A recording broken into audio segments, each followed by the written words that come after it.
নমস্কাৰ ষ্টুডিঅ'ত মই সাজিদ এই মুহূৰ্তৰ এটা অতিকৈ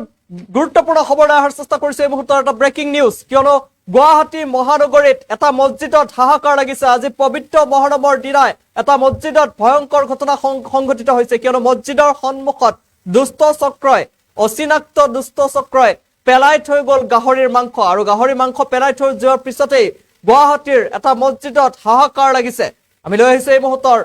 খবৰ এটা ব্ৰেকিং নিউজ এইবাৰ মছজিদত পেলাই থৈ গ'ল গাহৰিৰ মাংস মহানগৰীৰ মছজিদত হাহাকাৰ আৰু গাহৰিৰ মাংস পেলাই থৈ যোৱাৰ ভিডিঅ' চিচিটিভিত বন্দী আমি জনাই গৈছো এই মুহূৰ্তৰ খবৰ এখন দুচকীয়া বাহনৰ পৰা দলিয়াই দিয়া হৈছিল টোপোলাটো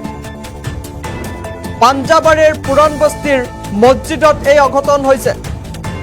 ৰাজ্যত শেহতীয়াকৈ সংঘটিত ঘটনাৰ বিপৰীত প্ৰতিক্ৰিয়াৰ সন্দেহ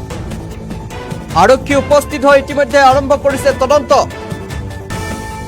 উচ্চ পৰ্যায়ৰ তদন্তৰ দাবী মছজিদ পৰিচালনা সমিতিৰ আমি জনাই গৈছো এই মুহূৰ্তৰ ব্ৰেকিং নিউজ পবিত্ৰ মহৰমৰ দিনাই মছজিদৰ সন্মুখত উদ্ধাৰ হৈছে গাহৰিৰ মাংস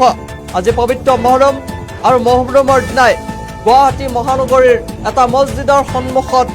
কোনো অচিনাক্ত দুষ্ট চক্ৰই পেলাই থৈ গ'ল গাহৰিৰ মাংস আৰু এইবাৰ মছজিদত পেলাই থৈ যোৱা হৈছে গাহৰিৰ মাংস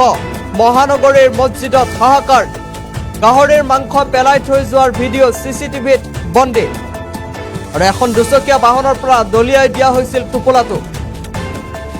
মহানগৰীৰ পাঞ্জাবাৰীৰ পুৰণ বস্তিৰ মছজিদত এই অঘটন ৰাজ্যত শেহতীয়াকৈ সংঘটিত ঘটনাৰ বিপৰীত প্ৰতিক্ৰিয়াৰ সন্দেহ ইতিমধ্যে ঘটনাস্থলীত উপস্থিত হৈছে আৰক্ষী আৰু আৰক্ষীয়ে আৰম্ভ কৰিছে তদন্ত প্ৰক্ৰিয়া ইফালে মছজিদ পৰিচালনা সমিতিয়ে এক উচ্চ পৰ্যায়ৰ তদন্তৰ দাবী কৰিছে পুনৰবাৰ জনাইছো এইবাৰ মছজিদত পেলাই থৈ যোৱা হৈছে গাহৰিৰ মাংস মহানগৰীৰ মছজিদত হাহাকাৰ কিয়নো গাহৰিৰ মাংস পেলাই থৈ যোৱাৰ ভিডিঅ' চিচিটিভিত বন্দী হৈছে এখন দুচকীয়া বাহনৰ পৰা দলিয়াই দিয়া হৈছিল টোপোলাটো আৰু পাঞ্জাবাৰীৰ পুৰণ বস্তিৰ মছজিদত এই অঘটন আৰু ৰাজ্যত শেহতীয়াকৈ সংঘটিত ঘটনাৰ বিপৰীত প্ৰতিক্ৰিয়াৰ সন্দেহ ইতিমধ্যে ঘটনাস্থলীত আৰক্ষী উপস্থিত হৈছে আৰক্ষী উপস্থিত হৈ তদন্ত প্ৰক্ৰিয়া আৰম্ভ কৰিছে ইফালে মছজিদ পৰিচালনা সমিতিয়ে এক উচ্চ পৰ্যায়ৰ তদন্তৰ দাবী কৰিছে কিয়নো চিচিটিভিত সমগ্ৰ দৃশ্য বন্দী হৈ ৰৈছে এখন দুচকীয়া বাহন আহিছে আৰু সেই বাহনখনে পেলাই থৈ গৈছে এটা টোপোলা আৰু সেই টোপোলাটোৰ ভিতৰতে উদ্ধাৰ হৈছে গাহৰিৰ মাংস আৰু মছজিদৰ সন্মুখত এইদৰে গাহৰি মাংস উদ্ধাৰৰ পিছতে মছজিদটোত হাহাকাৰ পৰিৱেশৰ সৃষ্টি হয় লগে লগে আৰক্ষীক খবৰ দিয়া হয় আৰক্ষী উপস্থিত হৈ তদন্ত প্ৰক্ৰিয়া আৰম্ভ কৰিছে আৰু ইফালে মছজিদ পৰিচালনা সমিতিয়ে এক উচ্চ পৰ্যায়ৰ তদন্তৰ দাবী কৰিছে